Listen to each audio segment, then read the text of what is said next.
Hey everyone, this is Matt Melis. I am a writer, part-time professor, all-the-time editorial director for Consequence of Sound. It is early Memorial Day morning. Forgive the hair, forgive the unshavenness. Granted, if you catch me in a few hours, I'll probably look about the same, so to be truthful. Um, One of the things I used to do when I was younger was I memorized poetry and I recited it. I was never very good at reciting mm, with this Western PA accent, but I enjoyed memorizing the poems that mattered to me. And one of my favorites was Dulce et Decorum by Wilfred Owen. And as today is Memorial Day morning, I thought this might be a good time to share that poem. And I've spent the last week sort of regaining it back. Over the years, I've lost all those poems I memorized, and now I'm trying to gain them back. And this was the first one in that project of trying to rememorize them. For many people, if you've been in a literature class of some sort, if you had an English class in high school, you probably ran into this poem at some point. You should have. I hope you have. For many, you can sort of they'll lump it in with the sort of anti-war poetry, and it definitely can fit that category. For me, it was always more about this idea that you ought not lie to young people, especially about the gravest matters like going off to war, and that it pierces us in our deepest integrity when we do that.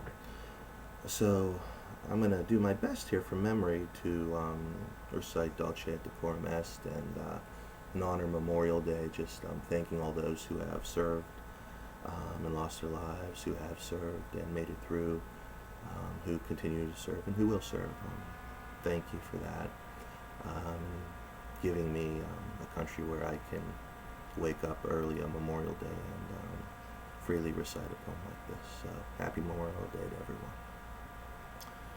Dulce et Decorum Est by Wilfred Owen. Bent double, like old beggars under sacks, knock-kneed, coughing like hags, we cursed through sludge, till on the haunting flares we turned our backs, and towards our distant rest began to trudge. Men marched to sleep. Many had lost their boots, but limped on, bloodshot. All went lame, all blind, drunk with fatigue, deaf even to the hoots of tired outstripped 5-9s that dropped behind. Gas, gas, quick boys, an ecstasy of fumbling, fitting the clumsy helmets just in time, but someone still was shouting out and stumbling, and floundering like a man in fire or line. Dim, through the misty panes and thick green light, as under a green sea, I saw him drowning. In all my dreams, before my helpless sight, he plunges at me, guttering, choking, drowning. If in some smothering dreams you too could pace behind the wagon that we flung him in, and see the white eyes writhing in his face, his hanging face, like a devil sick of sin.